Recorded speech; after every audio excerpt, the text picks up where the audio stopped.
마음을 지키면 결코 꺾이지 않습니다. 바로 그 마음의 믿음, 창시자며 완성자가 예수 그리스도십니다.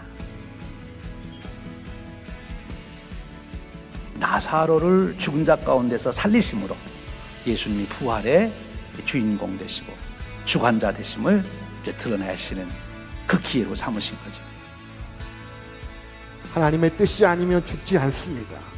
모든 것이 하나님의 뜻 안에서, 하나님의 사랑 안에서 이루어지게 될 것입니다. 이렇듯 우리가 하나님 앞에 진정으로 감사를 거듭하며 점점 더 커진 감사로 하나님을 향하여 나아갈 때 우리에게 기쁨이 끊어지지 않을 줄로 믿습니다. 자유인이 되게 하셨습니다. 그러므로 이 세상의 어떤 세력이나 어떤 누구도 우리를 종으로 부려먹게 내버려둬서는 안 된다는 말입니다. 모든 것을 포기하고 손을 놓고 하늘을 향해서 애통하고 있는 그 사람에게 하나님은 손을 내밀어 회복시키십니다. 여러분, 진정한 회복이란 뭐냐면 하나님 안에 있을 때만 일어나는 일이거든요. 그래서 우리는 하나님의 편에 있는 것입니다.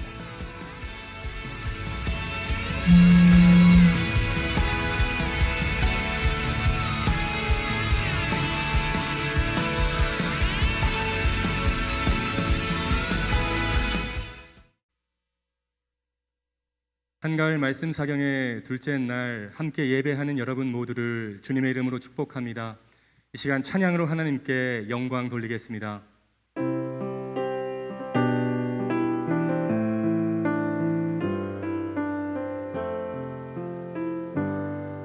목마른 사슴 시냇물을 찾아, 목마른 사슴 시냇물을 찾아 헤매이듯이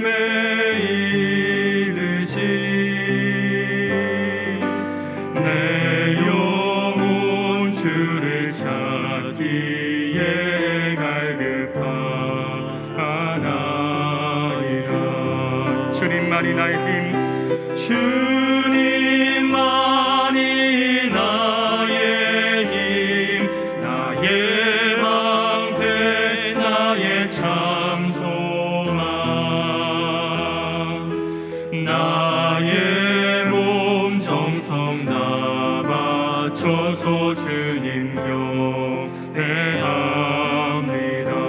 금보다 귀한 나의 주님, 금보다 귀한 나의 주님, 내게 만족 주신 주, 당신만이 나의 기쁨 또한 나의 참 보배. 우리 믿음으로 선포합니다. 주님만이, 주님만이 나의 힘, 나의 방패, 나의 참 소망, 나의 몸 정성 다 바쳐서 주님 경배합니다. 우리 한 번 더 찬양합니다. 금보다 귀한, 금보다 귀한 나의 주님, 내게 만족 주신 주, 당신만이 나의 기쁨 또한 나의 참 보배. 주님만이 나의 힘, 주님만이 나의 힘, 나의 방패, 나의 참 소망, 나의 몸 정성 다 바쳐서 주님 경배합니다. 사랑하는 나의 아버지, 사랑하는 나의 아버지, 이름 높여드립니다. 주의 나라 찬양 속에 임하시니 능력의 주께 찬송하네. 전능하신 하나님 찬양. 언제나 동일하신 주 전능하신 하나님 찬양. 영원히 다스리네. 사랑하는 나의 아버지, 사랑하는 나의 아버지, 이름 높여드립니다. 주의 나라 찬양 속에 임하시니 능력에 주께 찬송하네. 전능하신 하나님 찬양. 언제나 동일하신 주 전능하신 하나님 찬양. 영원히 다스리 전능하신 하나님, 전능하신 하나님 찬양. 언제나 동일하신 주 전능하신 하나님 찬양. 영원히 다스리. 우리 믿음으로 다시 한번 찬양합니다. 사랑하는 나의 아버지, 사랑하는 나의 아버지, 이름 높여드립니다.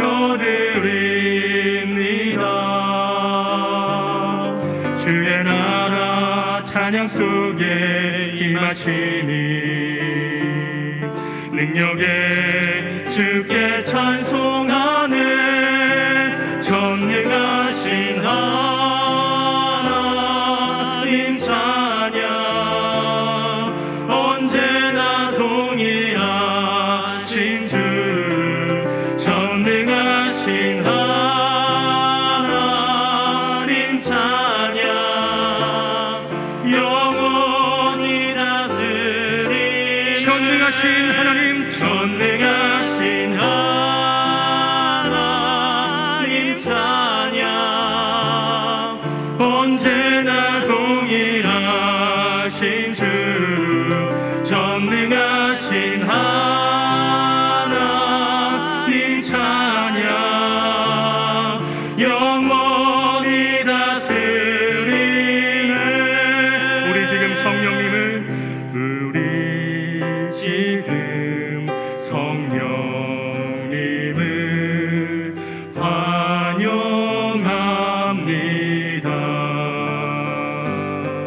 내 맘에 지금 찾아오셔서 말씀해 주세요. 우리 지금 성령님을 환영합니다.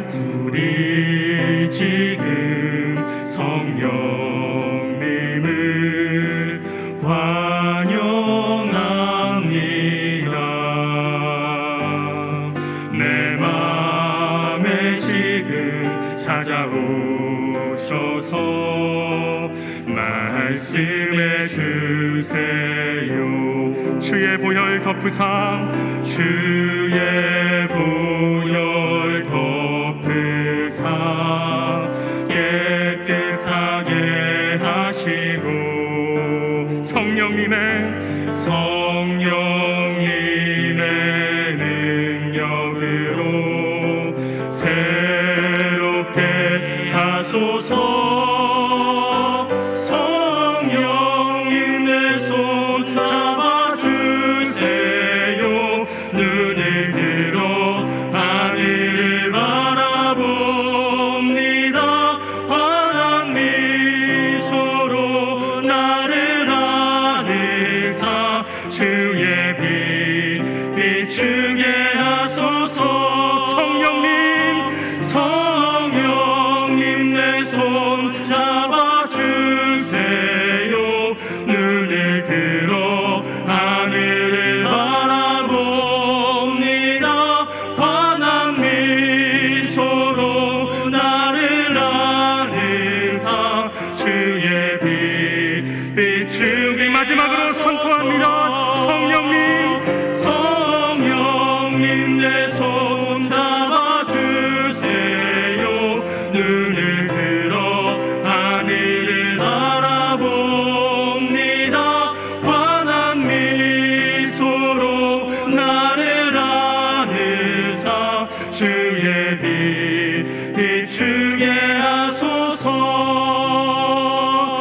시간 다 같이 한번 기도하길 원합니다.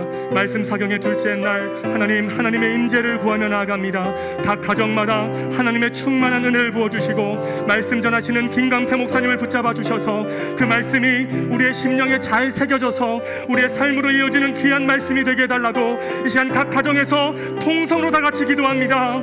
사랑의 하나님 감사합니다. 하나님 말씀 사경의 둘째 날 하나님의 은혜를 구하며 나아갑니다. 살아계신 하나님, 각 가정마다 임재하여 주시고 각 가정마다 하나님의 충만한 은혜를 부어주시옵소서.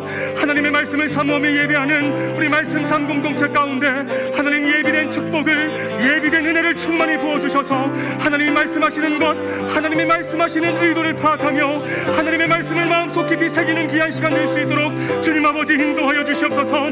말씀 전하시는 김강태 목사님 붙잡아 주시고 선포하시는 말씀이 능력의 말씀, 은혜의 말씀, 아버지 살아있는 능력의 말씀이 될 수 있도록 주님 축복하여 주시옵소서. 사랑의 하나님 감사합니다. 말씀 사경의 둘째 날 각 가정에서 하나님을 예배하게 하시니 너무나도 감사합니다. 하나님 이 시간 간절히 바라기는 하나님이 예비하신 축복, 하나님이 예비하신 은혜가 각 가정에 흐르고 흘러서 모든 말씀 삶 공동체 성도들이 은혜 받는 귀한 시간 될 수 있도록 주님 인도하여 주시옵소서. 말씀 전하시는 김광태 목사님 붙잡아 주셔서 선포하시는 말씀이 능력의 말씀이 되게 하여 주시고 살아있는 하나님의 말씀이 되게 하여 주셔서 그 말씀이 우리의 심령에 잘 새겨져 우리의 삶으로 이어지는 귀한 말씀 될 수 있도록 주님 인도하여 주시옵소서. 함께 하실 주님을 믿사오며 예수님의 이름으로 간절히 기도드립니다. 아멘. 네, 성도 여러분 반갑습니다. 어제부터 한가을 말씀 사경회 시작이 됐고 오늘 두 번째 날입니다. 이번 토요일까지 다 해서 7번 우리가 말씀을 듣습니다. 우리가 보통 봄에 말씀 사경회 하고 또 가을에 말씀 사경회 하는데 올해 코로나 때문에 모이지 못하지만 온라인으로 합니다. 근데 제가 기도하다가 온라인으로 하는데 그냥 한 주간, 온근 한 주간 해야 되겠다, 그런 감동이 있어서 그렇게 말씀을 듣습니다. 오늘 말씀을 전하실 김광태 목사님 잠깐 소개해 드립니다. 김광태 목사님은 미국 듀크 대학에서 공부를 하셨고 그리고 미국 연합감리교회, 시카고 한인 제일연합감리교회 담임 목사님으로 목회하고 계십니다. 미 연합감리교 안에 그 한인 교회들이 있어요. 그래서 미 연합감리교 안에 조직으로 한인 교회들이 따로 또 총회가 구성이 되어 있는데 그 한인 총회 총회장도 지내신 리더십이 아주 참 훌륭하신 그런 목사님이십니다. 우리 교회도 와서 말씀 사경에 말씀도 전하고 그러셨죠. 오늘 이 시간에 김광태 목사님께서 이제 어떻게 살아야 합니까? 미국도 코로나 때문에 굉장히 어렵고 그렇잖아요. 이런 상황 속에서 우리가 이제 그리스도인으로서 어떻게 살아야 하는지 거기에 대해서 말씀을 전해 주시겠습니다. 우리 각 가정에서 또 여러 곳에서 온라인을 통해서 말씀 들으시는 여러분에게 성령께서 강하게 역사해 주실 것입니다. 예재 목사님 성경 봉독해 주시고 말씀 전해 주시겠습니다. 사랑하는 성락 성결교회 성도님 여러분, 1년 만에 주님의 이름으로 문안 드립니다. 참 어려운 이 시기에 우리 존경하는 지영은 담임 목사님과 장로님들, 그 여러 성도님들이 일체가 되어서 이 시대 하나님께서 쓰시는 귀한 교회로 견고하게 서 있다는 소식을 들으며 기쁘고 감사를 드립니다. 또한 금번 특별 말씀 사경에 또 함께 말씀의 은혜를 나누게 되어 감사하고 기쁩니다. 오늘 저녁 함께 나눌 은혜의 말씀은 사도행전 1장 6절에서 8절 그리고 2장 42절에서 47절 말씀입니다. 우리 함께 봉독합니다. 그들이 모였을 때에 예수께 여쭈어 이르되 주께서 이스라엘 나라를 회복하심이 이때니까 하니 이르시되 때와 시기는 아버지께서 자기 권한에 두셨으니 너희가 알 바 아니요 오직 성령이 너희에게 임하시면 너희가 권능을 받고 예루살렘과 온 유다와 사마리아 땅 끝까지 이르러 내 증인이 되리라 하시니라. 그들이 사도의 가르침을 받아 서로 교제하고 떡을 떼며 오로지 기도하기를 힘쓰니라. 사람마다 두려워하는데 사도들로 말미암아 기사와 표적이 많이 나타나니 믿는 사람이 다 함께 있어 모든 물건을 서로 통용하고 또 재산과 소유를 팔아 각 사람의 필요를 따라 나눠주며 날마다 마음을 같이하여 성전에 모이기를 힘쓰고 집에서 떡을 떼며 기쁨과 순전한 마음으로 음식을 먹고 하나님을 찬미하며 또 온 백성에게 칭송을 받으니 주께서 구원받는 사람을 날마다 더하게 하시니라. 이 말씀은 살아계신 하나님께서 그의 사랑하는 자들에게 주시는 은혜의 말씀입니다. 아멘. 여러분 요즘 편안히 주무십니까? 요즘 여기 미국에서는 흔히 이런 말을 듣습니다. 이제 매스컴 기자들 인터뷰할 때나 주위에 있는 분들이 이렇게 말합니다. I don't know how much more I can take. 얼마나 더 감당할 수 있는지 모르겠어요. 미래에 대한 짙은 불안감, 불확실성에 대한 고백입니다. 8월 26일 수요일 크리스찬 포스트지에 나와 있는 한 기사가 제 마음에 떠나지 않고 계속 제 생각에 맴돕니다. 그 기사는 미국의 기독교의 유명 기관인 바나 그룹에서 발표한 내용인데요. 앞으로 18개월 안에 미국의 교회들 5개 중에 한 교회가 영구히 문을 닫을 수도 있다 하는 내용입니다. 여러 사회조사 기관들은 지금 미국에 있는 분들이 불안과 그 외로움 그리고 고독으로 인하여 몹시 고통스러워하고 있다 그렇게 말합니다. 어떤 분들은 아무 할 일이 없어서 너무 지루해요. 지루해 죽겠어요. 그런 분도 있다는 거지요. 여러분 이 모두가 다 왜 그렇지요? 코비드-19 팬데믹 영향입니다. 갑자기 이 코로나 바이러스가 우리를 이와 같은 상황으로 몰아붙였습니다. 우리가 이 일로 인하여 2가지 큰 영향을 받고 있는데요. 하나는 질병과 죽음에 대한 두려움입니다. 매일 보고되는 확진자 수, 사망자 수를 들으며 사람들은 두려워합니다. 사람들을 접촉하기가 두려운 거지요. 이제 손자, 손녀들을 옛날처럼 아주 그 사랑하는 마음으로 안아주기도 할 수 없는, 또 가까운 친구들하고도 먼 발치에서나 마스크를 쓰고 인사해야 되는 그런 상황입니다. 점점 더 사람들과의 접촉이 없어지고 고립되어지는, 이렇게 갇혀 있는 것과 같은 그런 상황이지요. 이로 인한 고독, 외로움이 엄습하는 겁니다. 그리고 또 하나는 경제적인 어려움입니다. 아마 어쩌면 이것이 질병에 대한 두려움보다도 더 심각한 결과를 가져오지 않을까 싶습니다.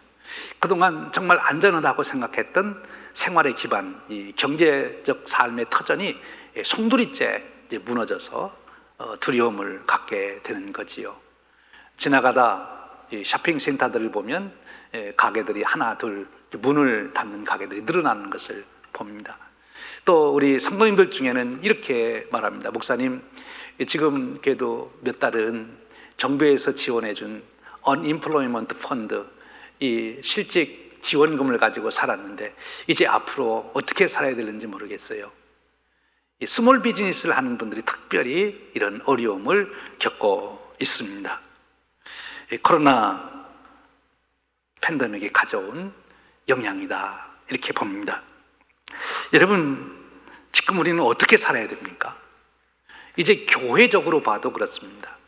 지난 6개월 동안 우리 미국에 있는 교회들이 자유롭게 모여 예배할 수가 없었습니다. 초반기에는 아예 못 모였고요. 이제는 대면에서 일정 숫자만 거리를 두고 예배를 드리고 또 일부는 온라인으로 예배를 드립니다. 그런데 온라인에 익숙하지 않은 연장자 되신 나이 많으신 분들은 지금 6개월째 예배를 못 드리고 있습니다. 참 어려운 때를 우리가 보내고 있습니다. 이 코로나19로 인해 갑자기 이런 어려운 상황에 우리가 들어오게 된 거지요. 여러분 어떻게 살아야 합니까? 우리 한국에 계신 여러분들은 어떠십니까? 우리 성결교회 성도님 여러분 어떻게 사셔야 합니까? 지금 우리가 참 엄청난 변화의 와중에 있습니다. 이 변화를 모두가 두려워하지요. 왜냐하면 변화는 위기를 가져오기 때문에 그렇습니다. 지금까지 내가 안전하게 살던 내 삶의 터전을 다 무너뜨리고 흔들어 놓기 때문에 이 변화를 누구나 다 두려워하고 싫어한다고 합니다. 근데 여러분 잘 생각해 보십시오. 이 변화는 우리에게 위기만 가져오는 것이 아니라 우리에게 놀라운 것 하나를 또 반드시 가지고 오는 것인데 그것은 새로운 기회라고 하는 것입니다. 새로운 기회. 변화는 위기도 가져오지만 항상 새로운 기회를 가져온다는 것입니다. 일찍이 역사가 토인비가 통찰한 바에 의하면 문명에 이 도전이 오게 되면 위기지 않습니까? 근데 그때 창조적 소수자들이 응전을 해서 그들은 새로운 문명을 열어왔다. 그렇게 말합니다. 여러분 요즘 우리가 겪는 이 변화를 문명의 변화다. 그렇게까지 말을 하잖아요. 이 말은 우리 삶의 전반에 변화가 지금 오고 있다는 것 아닙니까?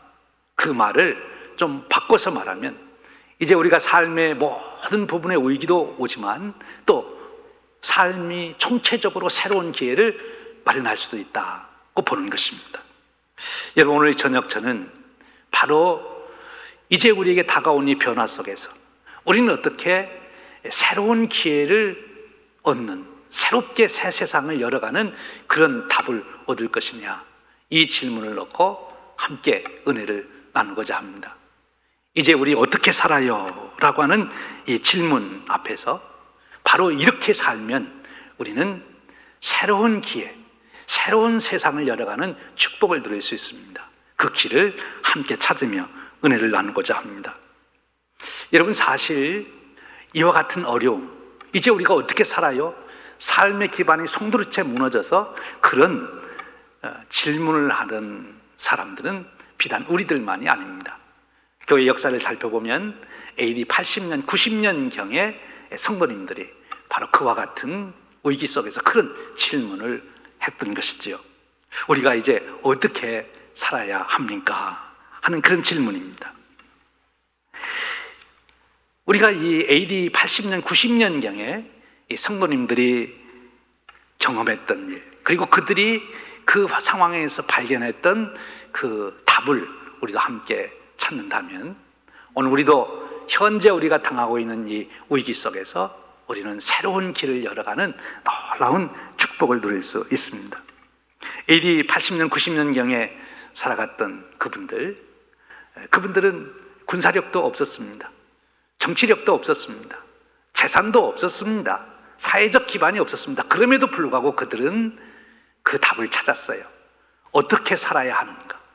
그래서 그들은 그 답으로 새로운 세계를 여는 놀라운 구원의 새로운 장을 여는 축복을 누리게 됐습니다. 기독교의 역사가 바로 그것을 증명해 주지 않습니까?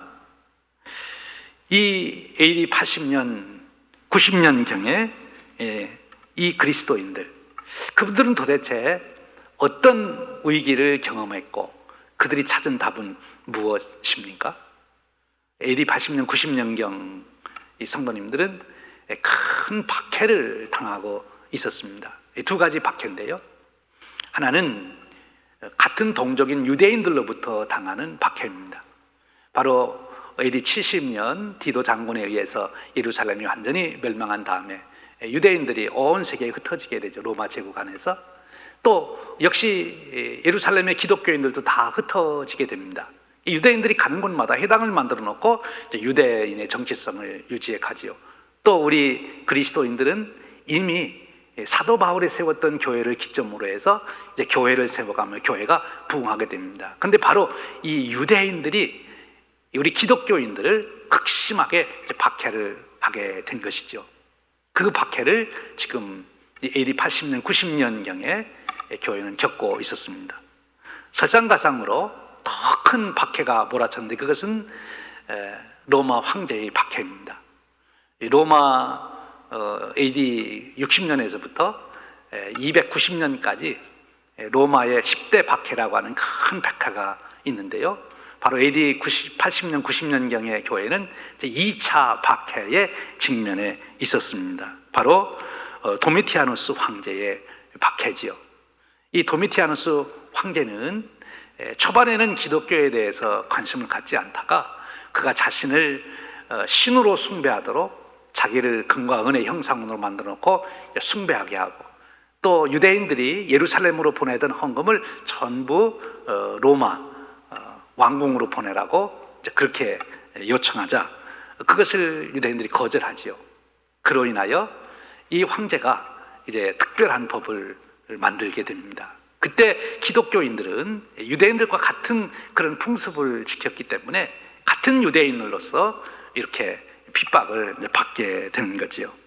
그리고 이 기독교인들은 특별히 하나님 나라를 세운다고 하는 그런 슬로건이 있기 때문에 바로 로마 제국 안에 또 다른 나라를 세우려고 한다고 하는 불순분자로 몰려서 감옥에 갇히고 또 처형을 당하고 맹수들과 싸워서 죽게 되는 그런 어려움을 겪게 됩니다.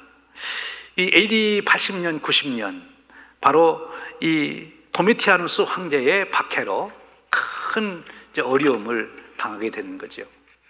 이들은 그 박해를 피하기 위해서 이제 어디로 가야 할지도 모르고 오늘까지 살았던 삶의 모든 터전을 남겨놓고 떠나야 합니다. 삶의 터전이 송두리째 무너지는 거죠.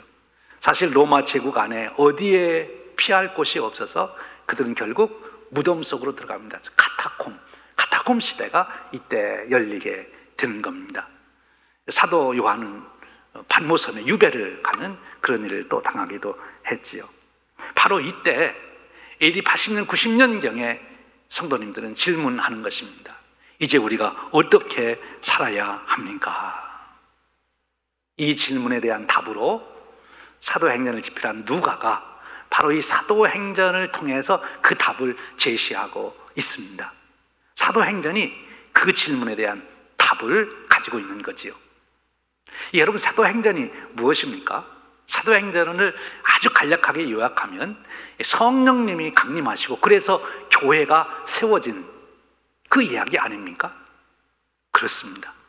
바로 성령님이 강림하시고 교회가 세워진 그 이야기 속에서 누가는 당시에 그 박해를 받고 절박한 상황에 있던 우리 초기 그리스도인들에게 이것이 바로 답이라고 말씀해 주시고 있는 거지요.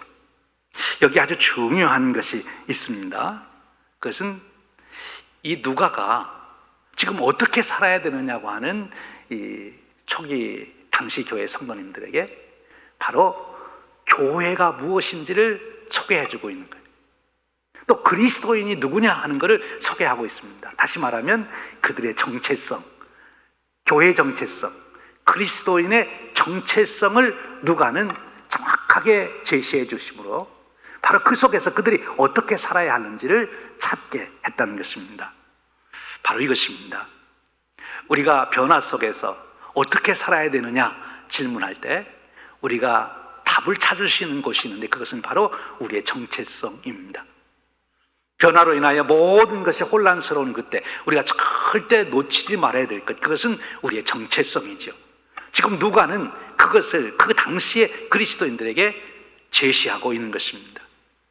바로 교회의 정체성, 그리스도인의 정체성이지요. 이제 나는 어떻게 살아야 됩니까? 라고 하는 질문의 답이 바로 그 정체성 속에 있다 하는 것입니다. 여러분, 그런데 그 정체성이라고 하는 것은 도대체 어디에 근거해서 나오는 거지요? 그것은 관계 속에서 나옵니다. 저와 제 아들의 관계 속에서 저는 아버지이지요. 그래서 제가 나는 아버지라고 하는 제 정체성을 갖고 제 아들에게 아버지로서의 모든 일을 하게 됩니다. 여러분, 그러면 그리스도인의 정체성은 어디서 오는 것입니까? 하나님과의 관계 속에서, 예수님과의 관계 속에서, 성령님과의 관계 속에서 그리스도인의 정체성이 있는 거지요. 바로 하나님과의 관계 속에서 우리는 하나님의 백성이요, 하나님의 자녀입니다. 그러니까 나는 그렇게 살아야 되는 것이고, 바로 우리는 예수님의 제자고, 그리고 예수님이 나의 구주시라고 하는 그 관계 속에서 오늘 나의 보호자는 예수님이시라, 나의 구원자는 예수님이시라고 하는 그 고백 속에서 오늘 우리가 살아가는 거죠. 그 정체성을 갖는 거죠. 이제 누가는 특별히 사도행전을 통해서 이 교회의 정체성, 그리스도인의 정체성을 성령님과 연결시켜 주십니다. 교회가 무엇입니까? 성령님이 거하는 공동체입니다. 성령님이 거하는 것입니다. 우리 그리스도인이 누굽니까? 성령님이 동행하실 뿐만 아니라 성령님이 내주하시는, 성령님이 우리에게 충만하셔서 우리를 이끌어 가시는 그런 존재, 그것이 그리스도인입니다. 지금 누가는 AD 80년, 90년경 그 극심한 박해 속에서 이제 더 이상 피할 길이 없어서 모든 삶의 근거를 다 두고 무덤 속으로, 카타콤 속으로 들어가는 성도들에게 바로 우리가 성령님이 함께하는 자, 성령님이 함께하는 공동체라는 것을 잊지 말라고 가르쳐주고 있는 것입니다. 이제 이 말씀을 좀 더 구체적으로 우리가 살펴보기를 원합니다. 사도행전 1장 6절에서 8절 말씀입니다. 그들이 모였을 때에 예수께 여쭈어 이르되 주께서 이스라엘 나라를 회복하심이 이때니까 하니, 이르시되 때와 시기는 아버지께서 자기의 권한에 두셨으니 너희 알 바 아니요, 오직 성령이 너희에게 마시면 너희가 권능을 받고 예루살렘과 온 유다와 사마리아 땅 끝까지 이르러 내 증인이 되리라 하시니라. 여러분, 이 말씀은 부활하신 주님께서 승천하시기 전에 제자들을 모아놓고 하신 말씀입니다.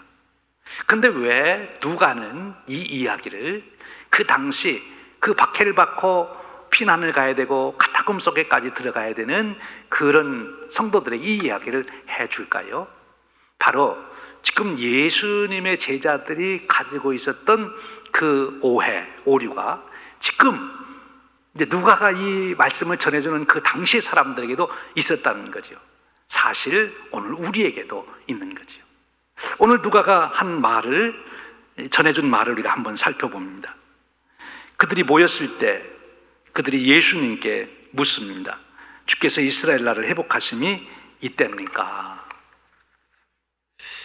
지금 예수님이 이 말씀을 통해서 제자들에게 주시는 말씀은 너희들의 관심이 잘못됐다 하는 것입니다. 너희들은 이스라엘 나라를 회복될 때가 언제인지 그것을 시기를 너희들이 따지는 것은 너희들 일이 아니라는 거예요. 너희들의 관심은 거기에 두지 말고 너희들의 관심은 따로 둘 때가 있다 하는 것입니다. 그것을 주님이 말씀해 주시는 거예요. 지금 누가도 이 핍박을 당하여 지금 카타콤 속으로 도피하고 있는 초기 성도님들에게 이 말씀을 주시는 겁니다. 그러면 이 예수님의 제자들이 가졌던 오해, 또 이 카타콤 속으로 피신하던 AD 80년, 90년경에 성도님들이 가졌던 오해, 아니 오늘 우리가 이런 코로나19 팬데믹이라고 하는 이런 상황 속에서 우리가 가질 수 있는 오해가 무엇입니까? 여러분, 요즘에 저는 종종 이런 질문을 드려요. 목사님, 우리 언제 자유롭게 모여서 예배할 수 있죠? 우리 몇 주만 기다리면 됩니까? 이렇게 처음에는 질문하시던, 요즘에는 몇 달을 기다리면 우리가 같이 자유롭게 모일 수 있죠? 이렇게 질문하는 거예요. 여러분, 카타콤 속에 들어가던 성도님들이 어떤 생각을 했을까요? 아, 예수님이 승천하시면서 이제 내가 곧 다시 오겠다고 하셨으니 우리가 이 카타콤 속에 피하여 한 6개월만 지내면 예수님이 재림하실 거야. 아니, 어떤 좀 신령한 분이 말하는데 2년만 기다리면 오신대. 그래서 그들은 예수님이 언제 오실지 지금 날짜 계산하는 그런 지금 상황에 있다는 거죠. 예수님의 제자들도 그랬거든요. 예수님이 부활하신 다음에 이제 하나님 나라의 일을 얘기하고 곧 성령님이 임하게 될 거다. 너희가 성령의 세례를 받을 거다. 몇 날이 못지되어 그렇게 할 거다. 그러니까 예수님의 제자들도 바로 이스라엘 나라를 회복하는 때가 아주 이제 며칠 안 남았다. 예수님이 예루살렘을 떠나지 말라 그러니까 곧 예수님이 예루살렘에서 이제 황제가 되고 유대인들을 중심으로 세계를 통치하는 그런 곤다라를 세울 것이다. 그렇게 오해한 거예요. 그래서 언제 지금 며칠 남았습니까? 이렇게 예수님께 물은 거예요. 그러자 예수님이 그 시기는 하나님께서 정하신 너희의 알 바가 아니다. 너희들이 날짜 따지는 것 그건 너희들이 할 일이가 하나님 일이고 너희들이 할 일은 오직 성령이 너에게 임하시면 너가 권능을 받고 예루살렘과 온 유다와 사마리아 땅끝까지 내 증인이 되라. 즉 너희들의 관심은 바로 나의 증인이 되는 데 있는 것이다. 지금 누가는 이 박해를 받고 피난 중에 있는 또 가타금 속에 들어가는 성도들에게 우리가 할 일은 예수님 언제 오시나 자리만 날짜 계산하고 있는 것이 아니라 우리가 할 일은 예수님의 증인이 되는 것이다. 이것이 우리의 사명이다 하는 것입니다. 여러분 요즘 우리가 이런 일을 당하면서도 우리가 어디에 관심을 가져야 합니까? 언제 이 재난이 끝날 것인가? 언제 백신이 나와서 우리가 자유롭게 모든 활동을 할 것인가? 또 정치 지도자들은 언제 이 문제를 해결할 수 있을 것인가? 그거 생각하지 말고 우리 그리스도인들이 가장 생각해야 될 것은 이런 변화 속에서 우리가 어떻게 예수의 증인이 될 것인가?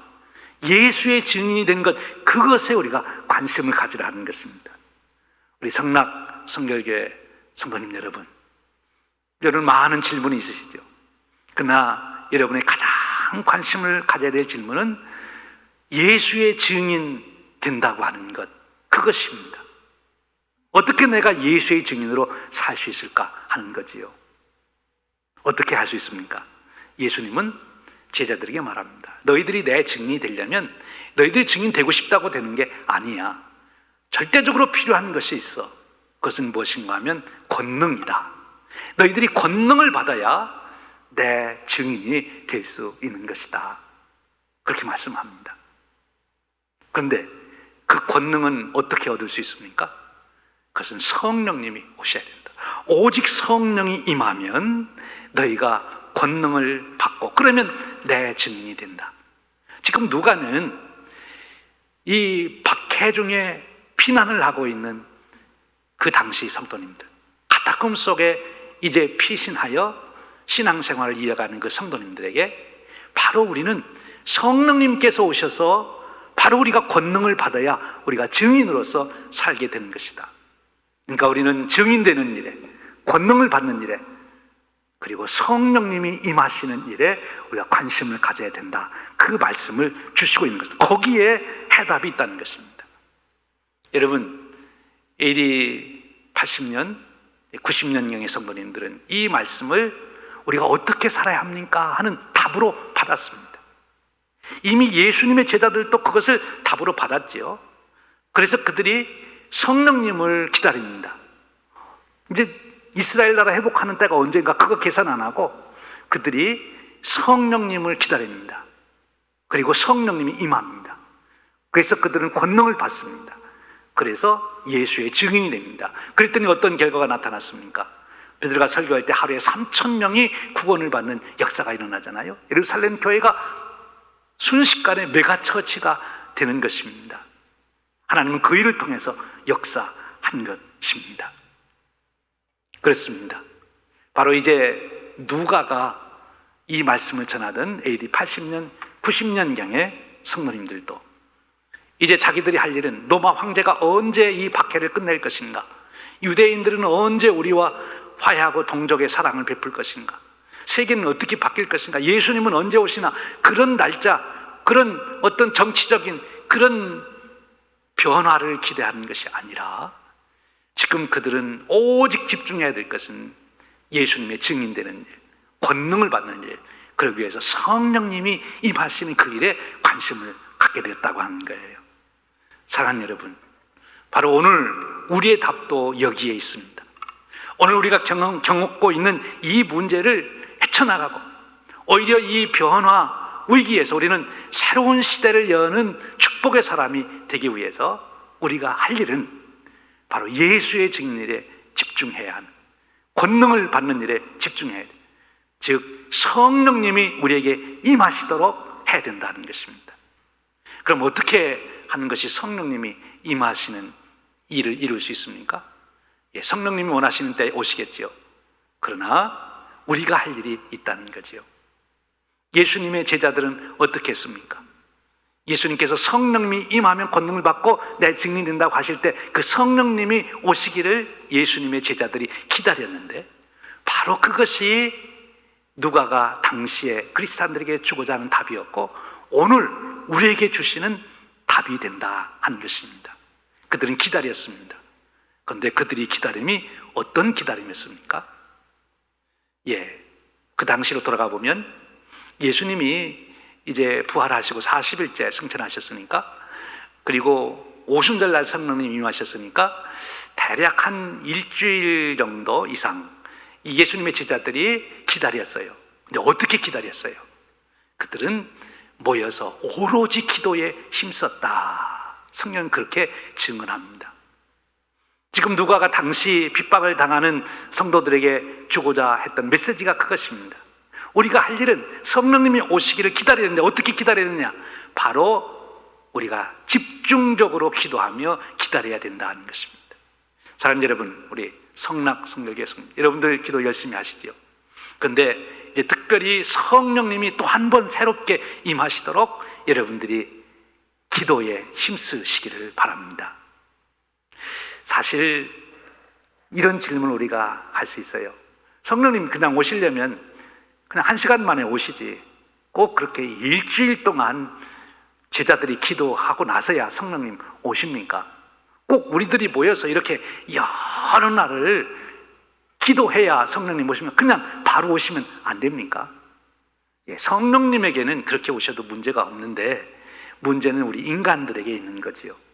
우리 인간들의 그 구조가 본질이 바로 성령님이 오시면 안 되도록 되어 있다는 거죠. 우리가 준비가 안 되어 있다고 하는 것입니다.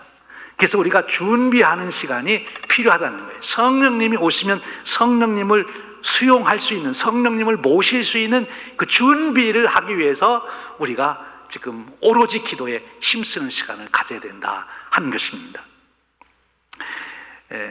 앤더스 에릭슨이라고 하는 분이 로버트 폴이라고 하는 분과 함께 피크라고 하는 책을 썼어요. 이 책에는 1만 시간의 법칙이라고 하는 것을 재조명하는 그런 내용입니다. 그 사람이 1만 시간을 투자해야 특별한 전문가, 탁월한 사람이 될 수 있다 하는 거지요. 그런데 이 책에서는 무조건 1만 시간 투자해서는 안 되고 1만 시간을 투자하되 그 1만 시간을 정말 계획된 연습을 해야 된다. 정말 의도적으로 계획을 가지고 잘 훈련을 짜가지고 해야 1만 시간의 효과가 있지 대충 하게 되면 10만 시간 투자해도 그렇게 되지 않는다 하는 것입니다. 여러분 그렇습니다. 우리가 성령님이 오시기를 위해서 기다리는데 기도하자 했지 않습니까? 근데 기도에 신용만 내서는 안 된다는 거죠. 지금 이 예수님의 제자들이 했던 것처럼 정말 집중적으로 기도해야 된다 하는 것입니다. 몰입해야 된다는 거예요. 이 책에서 이 저자들이 주장하는 바가 그겁니다. 이 계획된 훈련이라고 하는 그 속에는 명확한 목표가 있어야 된다. 그리고 거기에는 집중을 해야 된다. 즉 몰입해야 된다고 하는 것입니다. 여러분 은혜를 사모한다는 것이 뭡니까? 몰입하는 것입니다. 하나님께 몰입하는 것입니다. 우리가 그렇게 몰입할 때 성령님이 우리에게 임하시고 우리는 변화가 되는 그런 놀라운 축복을 누릴 수 있다는 거예요. 건성으로 해서는 안 되는 거예요. 여러분 목회하면서 참 안타까운 거는요, 10년, 20년, 30년이 돼도 전혀 신앙의 성숙이 이루어지는, 성장이 이루어지지 않는 분들을 보게 됩니다. 근데 그런 분들은요, 성경 공부할 것도 없고 그저 예배만 나옵니다. 그것도 매주 나오시지도 못하고. 그럼 그렇게 신앙생활하면 10년, 30년, 평생을 믿어도 그들의 신앙이 성숙하지 못하는 것을 보게 돼요. 여러분 인계점이라는 게 있습니다. 어떤 물체가 이제 예를 들면 고체가 액체로, 액체가 기체로 변하려면 어떠한 온도와 압력이 거기에 가해져야 그렇게 이제 변하게 된다는 거지요. 우리 삶에서도 그래요. 우리가 의식의 전환, 인식의 전환, 내 자신이 변화되는 그런 축복을 누리려면 내가 거기에 몰입해서 집중해서 시간을 보내야 한다는 것입니다. 은혜를 받는 것도 그래요. 여러분, 우리가 신앙생활에서 한 단계 더 업그레이드 되는 더 차원 높은 신앙의 수준으로 올라가려면 반드시 거기에는 집중해서 기도하고, 집중해서 말씀을 묵상하고, 집중해서 찬양하고, 집중해서 은혜를 사모하는 그 과정을 통과해야 한다는 것입니다. 그냥은 안 되는 거예요. 신용만 내서는 안 되는 것입니다. 우리 성락성결교회 성도님 여러분, 이번 한가을 말씀 사경회를 여러분들이 한번 이런 기간으로 삼아 보십시오. 이번 기간 동안 정말 한번 몰입해 보세요.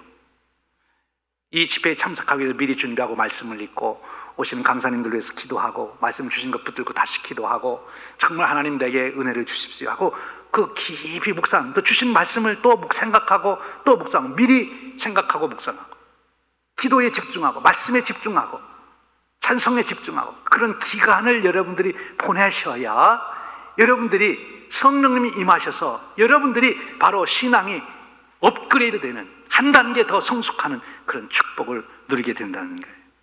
지금 누가는 그 당시 환난을 당하는 성도들에게 이 놀라운 방법을 말씀해 주시고 있는 것입니다.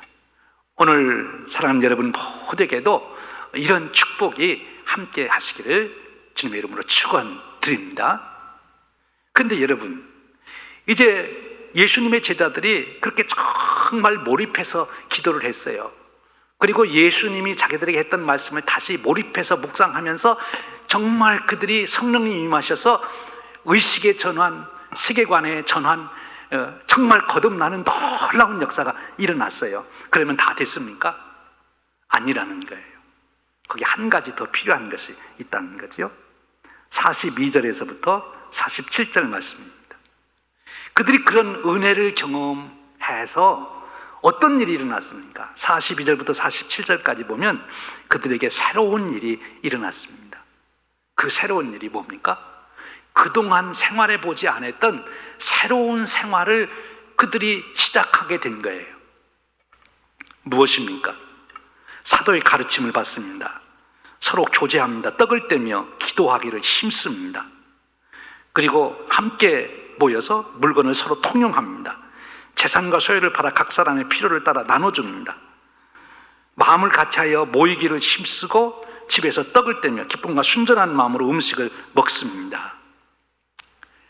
전혀 성령님이 임하기 전에는 안 하던 생활인데 성령님 임하신 후에 그들에게 이런 새로운 생활이 생겼다는 거지요. 뉴 노멀, 여러분 요즘 많이 들으셨죠? 뉴 노멀 라이프가 시작이 된 거예요. 바로 이것입니다. 여러분, 성령님이 여러분들에게 임하신 은혜를 계속 간직하고 그 축복을 누리려면, 즉 성령님이 하셔서 권능을 받았고 이제 권능을 받았으니 증인된 삶을 계속 살아서 나를 통하여 하나님께서도 놀라운 역사를 이루셔야 되는데, 그 증인된 삶을 꾸준히 살아가야 되는데, 그 증인된 삶을 살아가는 방법이 뭐냐? 뉴 노멀 라이프를 살아가는.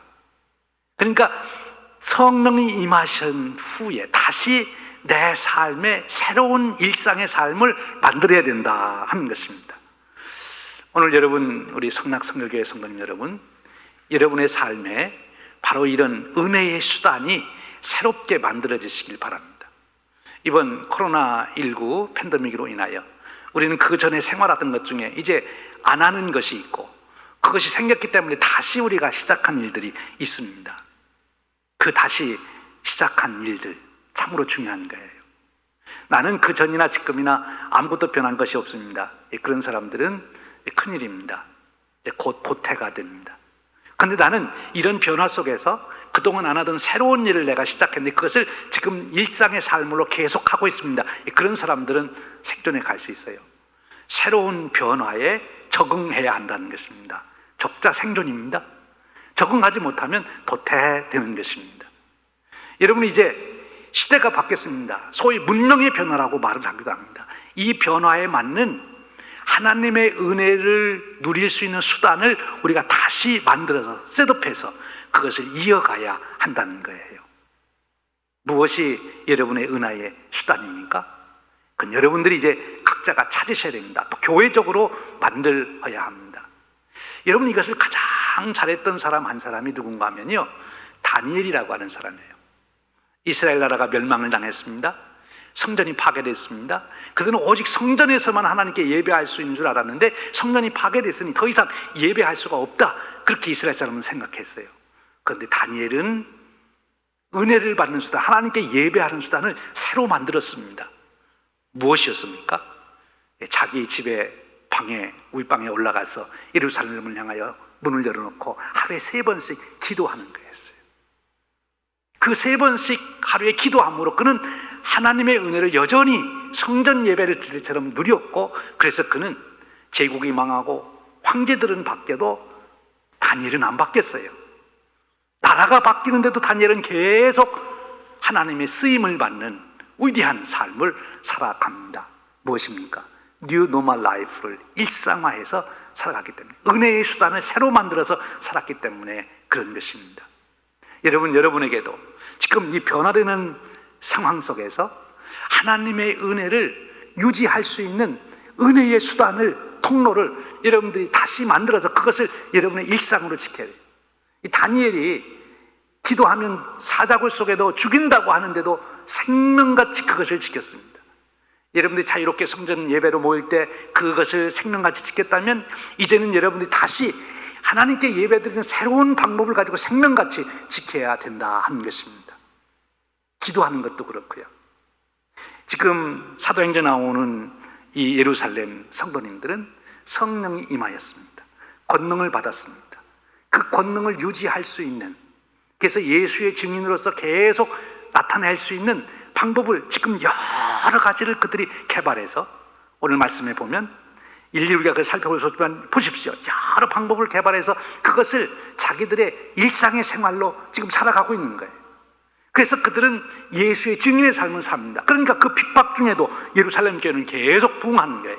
여러분, 이것을 본받은 누가가 이 말씀을 전했던 AD 80년, 96년 카타콤 속에 들어간 성도님들도 똑같은 일을 합니다. 그 카타콤 속에서 새로운 그들의 뉴 노멀 라이프를 만들어서 그것을 의뢰의 수단으로 삼아서 그 성령의 권능을 유지했기 때문에 그들은 결국 후에는 로마를 기독교 국가로 만드는 놀라운 역사를 이루지 아니했습니까?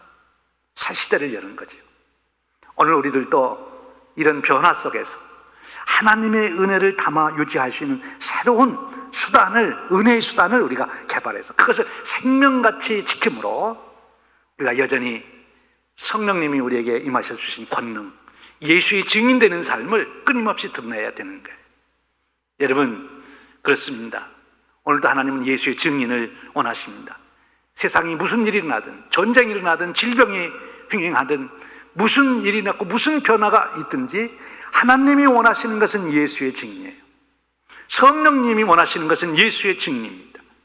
오늘 저와 여러분이 예수의 증인으로 살아가고자 할 때, 그러기 위해서 권능을 받고자 할 때, 그래서 성령이 임하시길 위해서 우리가 집중적으로 몰입해서 기도하고 말씀 묵상하고 찬송하고 우리가 그 성령님의 권능을 받을 때, 그리고 그것을 계속 유지하기 위하여 우리가 새로운 은혜의 수단의 삶의 방법을 셋업해서 그것을 잘 지켜나갈 때 하나님은 오늘 우리를 통해서 새로운 복음의 시대를 열 줄로 믿습니다.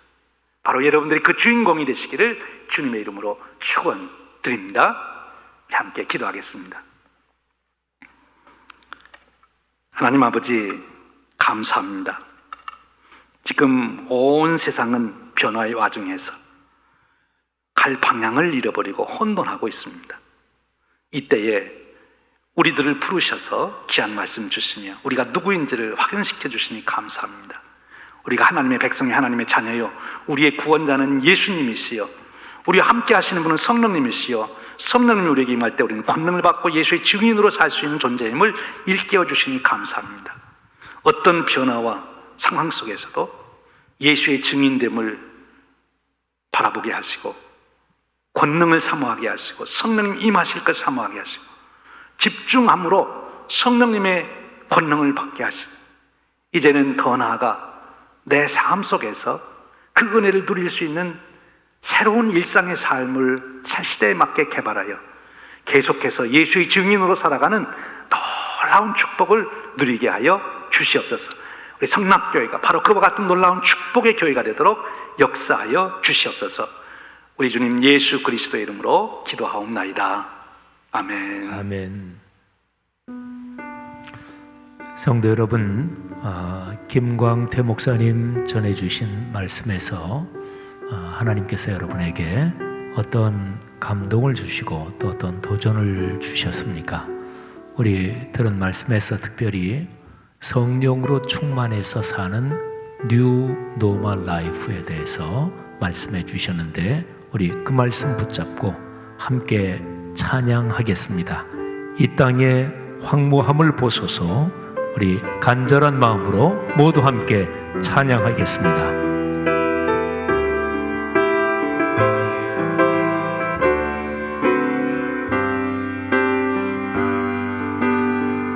이 땅의 황무함을 보소서.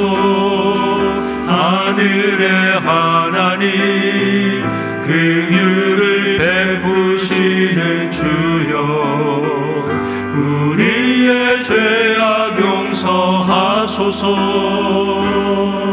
이 땅 고쳐주소서. 이제 우리 모두 하나 되어 이 땅에 무너진 기초를 다시 쌓을 때 우리의 우상들을 태우신 성령의 불 임하소서. 흥의 불길 타오르게 하소서. 진리의 말씀 이 땅 새롭게 하소서. 인내의 강물 흐르게 하소서. 성령의 바람 이제 불어와. 오 주의 영광 가득한 새날 주소서. 오 주님 나라 이 땅에 임하소서. 부흥의 불길 타오르게 하소서. 부흥의 불길 타오르게 하소서. 진리의 말씀 이 땅 새롭게 하소서. 은혜의 강물 흐르게 하소서.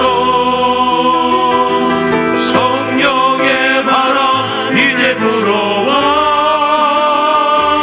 오 주의 영광 가득한 새날 주소서. 오 주님 나라 이 땅에 임하소서. 아멘, 아멘. 이 시간에 함께 기도하는 시간을 갖겠습니다. 먼저 우리 화면에 뜨는 기도 제목을 보면서 같이 기도 제목을 나누겠습니다. 커다랗게 4가지의 기도 덩어리를 우리가 붙잡고 기도할 텐데, 먼저는 말씀 사경회를 위해서, 또 2번째, 3번째, 4번째는 우리가 요즘 예배 끝나고서 계속해서 기도하는 제목입니다.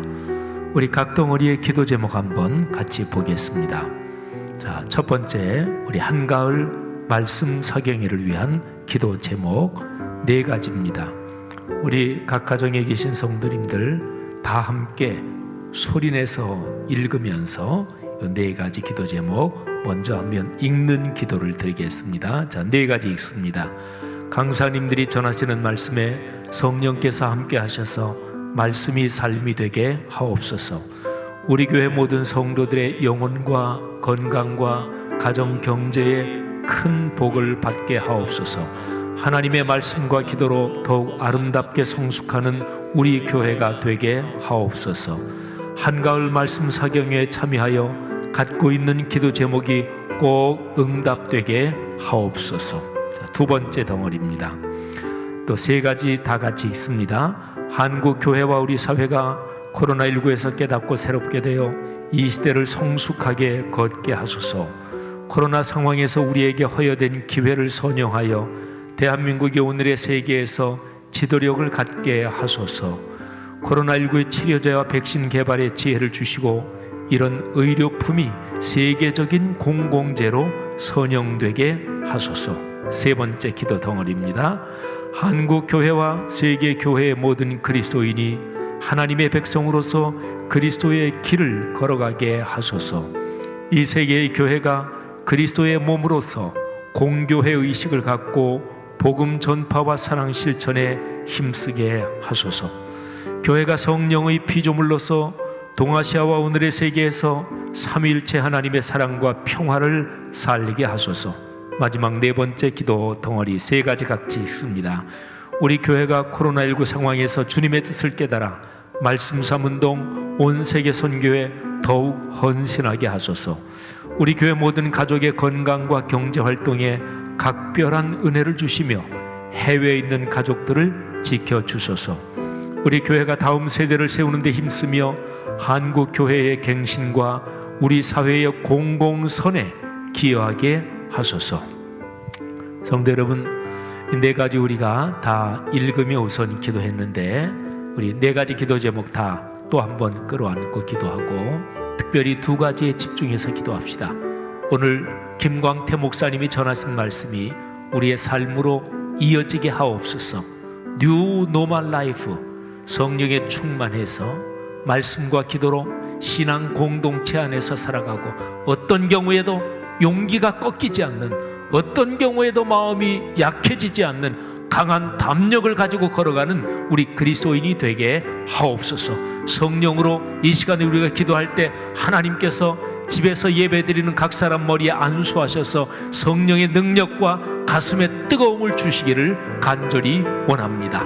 또 우리 김광태 목사님 말씀 전하실 때 말씀해 주신 것처럼 우리 강사님들을 위해서 기도하시는데 특별히 내일 강사님 신촌 성결교회 박노훈 목사님을 위해서 더 집중적으로 기도해 주시기를 바랍니다.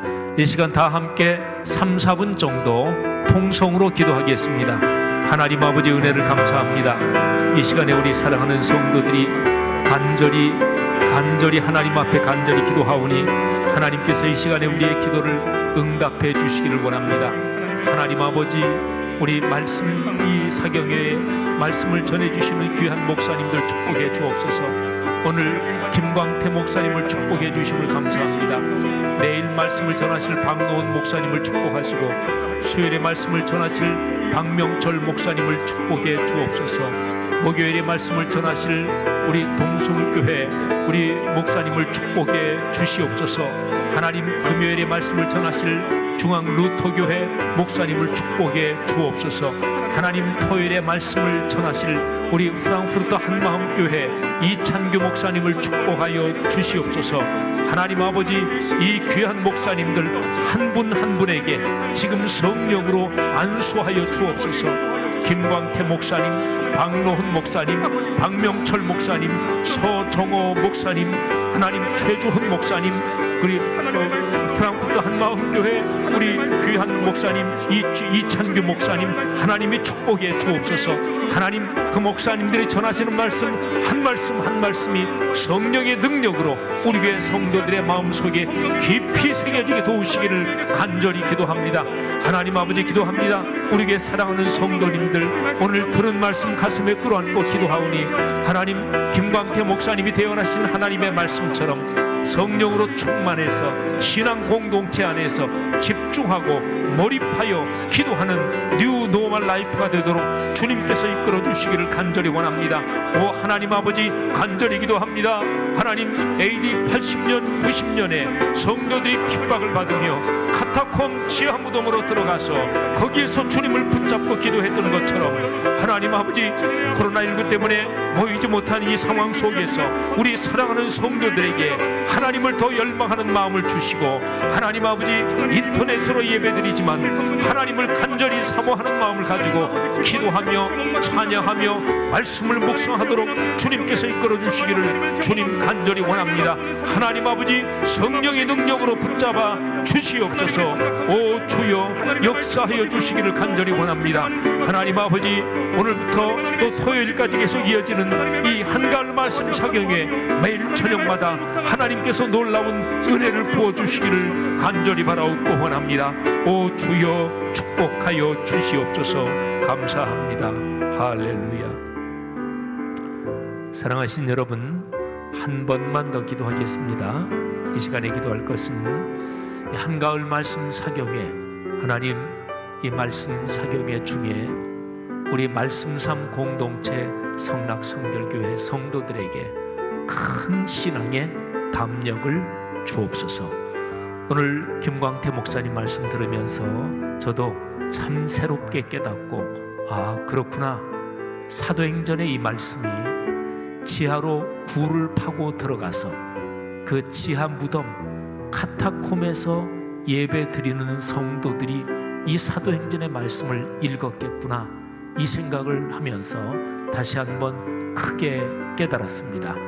여러분, 코로나19 때문에 예배당에 모여서 예배드리지 못하는 지금 우리의 심정이 주님을 향해서 더 뜨겁게, 더 간절히 타오를 수 있게 하옵소서. 하나님 앞에 인터넷으로 예배드리지만 예배 중에, 찬양 중에, 기도 중에 주님을 향해서 몰입할 수 있도록 하나님 우리를 붙잡아 주옵소서. 그리고 특별히 한가을 말씀 사경회 중에 성도 여러분이 개인적으로, 가정적으로 가지고 있는 기도 제목을 놓고 이 시간에 각별히 기도합시다. 2가지나 3가지 이 한가을 말씀 사경회 중에 꼭 기도 제목을 정하고 기도하시기를 바랍니다. 정하지 않으신 분들은 지금 생각하셔도 좋아요. 2가지, 3가지 기도 제목 정하고 오늘부터 또 토요일까지 매일 저녁 7시 반마다 있는 이 집회 때마다 이 2가지, 3가지 제목 붙잡고 간절히 기도하는 것입니다. 하나님, 토요일 이 한가을 말씀 사경회 중에 이 2가지, 3가지 이 기도 제목 꼭 응답하여 주시옵소서. 하나님께서 다시 한번 우리가 기도할 때 성령으로 충만케 하시고, 특별히 우리가 정하고 있는 2-3가지 기도 제목 하나님께서 기름 부어 주시고 응답해 주실 줄로 믿습니다. 다 같이 한 번 더 통성으로 기도하겠습니다. 하나님 아버지, 은혜를 진심으로 감사합니다. 하나님 아버지, 한가을 말씀 사경회 중에 하나님께서 매일 저녁마다 은혜를 주시고 하나님 월요일부터 토요일까지 말씀의 은혜 받게 하옵소서. 깨달은 것 붙잡고 기도할 때 은혜 받게 하옵소서. 찬양 중에 은혜 받도록 주님께서 이끌어 주시기를 주님이여 간절히 바라옵고 원합니다. 하나님 아버지, 특별히 기도합니다. 우리 사랑하는 성도들이 또 각 가정마다 2가지, 3가지 하나님 간절히 붙잡고 기도하는 제목, 이 한가을 말씀 사경에 토요일에 끝나기 전에 하나님께서 응답하여 주시옵소서. 오 주님, 응답하여 주시옵소서. 성령께서 함께하여 주시기를 간절히 바라옵고 원합니다. 하나님께서 이끌어 주시기를 간절히 바라옵고 원합니다. 오 주님, 지금 안수하여 주시고 지금 성령으로 붙잡아 주시옵소서. 오 역사하시는 주님, 우리 사랑하는 성도들이 이 코로나19 상황에서 오히려 더 간절하게, 오히려 더 절전하게 하나님을 사랑하는 마음이 불타오를 수 있도록 주께서 역사하여 주시기를 간절히 바라옵고 원합니다. 감사합니다. 할렐루야. 축복하여 주시옵소서. 제가 기도하고 축도함으로 한가을 말씀 사경의 2번째 날 집회를 마치겠습니다. 그리고 축도한 후에 우리 예배 끝나고 기도하는 우리 네 덩어리 기도 제목과 함께 5분 정도 음악이 나가는데 같이 그렇게 각 가정에서 자유롭게 기도하시면 되겠습니다. 하나님 아버지 은혜 감사합니다. 어제 주일부터 시작된 2020년 한가을 말씀 사경회 계속 온라인으로 진행하고 있습니다. 하나님 아버지께서 우리를 축복하심을 감사합니다. 2000년 기독교 역사에서 어떤 경우에도 신앙의 용기가 꺾이지 않고 생활과 내 삶의 주변과 내가 사는 세상의 극심한 어려움 가운데서도 성령의 충만함으로 신앙 공동체의 굳센 연대 가운데 예배하며 말씀 묵상하며 기도하며 걸어왔던 신앙의 선배들의 그 신앙을 오늘 김광태 목사님의 대언하신 말씀을 통해서 다시 한번 깨닫습니다. 하나님, 우리에게 다시 한번 신앙의 용기를 주시니 감사합니다. 하나님께서 우리 성도들을 다시 한번 안수하고 축복해 주시옵소서. 한가을 말씀 사경의 중에 우리의 마음을 헌신하고 또 하나님 앞에 감사의 헌금으로 표현하는 이 모든 헌신들을 주님께서 받아 주옵소서.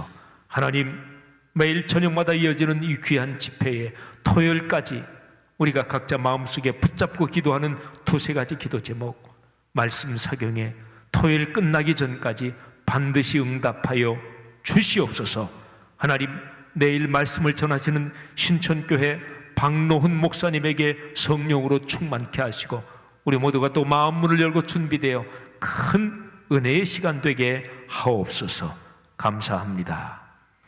예수 그리스도의 은혜와 하늘아버지의 사랑하심과 성령으로 우리와 늘 같이 계셔서 어떤 어려움도 넉넉하게 이기도록 역사하시는 그 놀라우신 동행하심이 말씀 삶 공동체 성락 성결교회 사랑하는 모든 성도들, 또 가정 가문, 그리고 군에 가 있거나 또는 해외에 가 있거나 여러 타지에 흩어져 사는 모든 자녀 또는 가족들 머리 위에 지금부터 영원히 함께 계시기를 축원하옵나이다. 아멘.